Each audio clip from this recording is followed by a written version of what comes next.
everybody, Karen Rao Carter here. It's time to move your stuff and change your life. And today I wanted to talk for the small business owner, somebody that's starting a business. Can you have good feng shui? Maybe you can't afford a feng shui consultant. You're still trying to figure your business out. Let's talk about some basic quick little tips that I can give you to get your business off to a good start, maybe without even having to hire a feng shui consultant. Number one, make the front door easy to find, a sidewalk going all the way to it. Man, how many times have I had to step over grass and through planters to get to front doors of businesses? Crazy. So we want to make sure that it's very easily accessible. I would say accent your front door, put some plants, put the red carpet out there, get some excitement going. You might even want to hang a little chime next to the door to give a little sound cure, like I'm over here, to give a little extra boost. So color, sound object, make sure it's well lit. Oh my gosh, I just recently had a client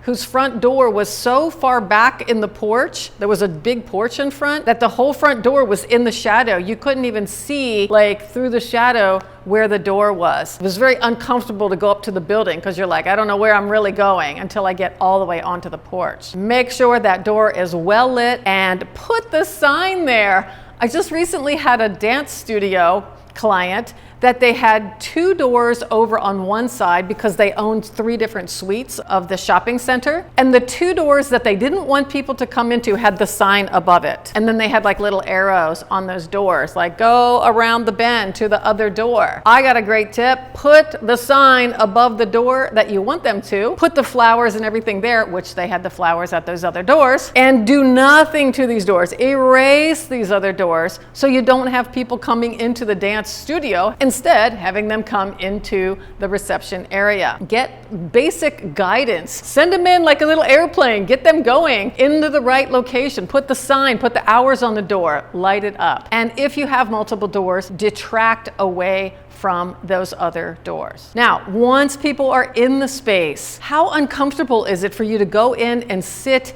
at chairs that are too close to somebody else in a stranger's office, like in a dentist's office or a doctor's office, and you're sitting there and you're touching knees with the person. It's just a very uncomfortable space to be in. So we want to make sure that the reception area has a little bit of elbow room. And not everybody has their back to the glass window in the front, which is so often the way people do it. You're sitting there with a window behind you and you're a little uncomfortable with what's going on behind your back. Make sure that the seats are in a comfortable position so that they can see who's coming in the door, so they have a little bit of time to react if it's a foe or a friend, right? Dance partner, I don't know. And then third, oh my gosh, whoever the boss is, and there has to be a boss.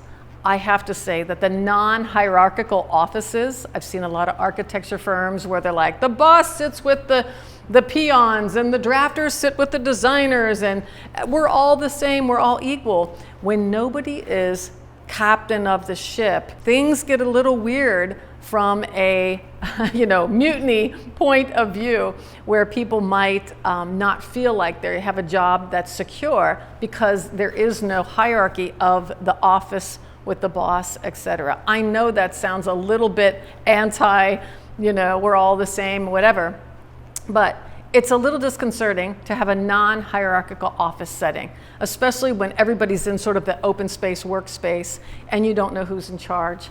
And it's the boss is sitting right next to you one day and he's not the next day. As much as it sounds cool, I say it's not really a good feng shui position to not have a person in charge in 3-dimensional space.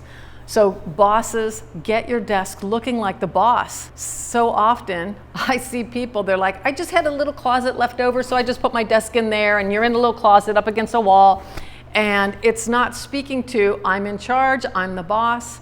So I need you to have a desk that can do the job. 3 different feng shui tips for you to help get your business started without me knowing anything about your business. Of course, if you do want me to know about your business, feel free to let me know. And you can join my Move Your Stuff with Karen membership, send in your pictures and floor plans. I'll be glad to help out. Or I do one-on-one consultations, of course. I would love to help you out with that. If you have any particular types of businesses that you want me to talk about, because I've done everything from jewelry stores to retail stores to health food stores, etc., to dance studios like I was talking about today. So feel free to talk to me about where you think things could work for you in your business. So many tips, I could go on and on and on, but I hope you as a small business owner are helped by little feng shui tips that could send you and propel you towards success without you having to work for it. If you'd like to help get your business kicked off on the right foot, feel free to call me for a feng shui consultation. I'm happy to help out. I've got great success stories with my clients, and I'd like for you to be another one of them. Thanks.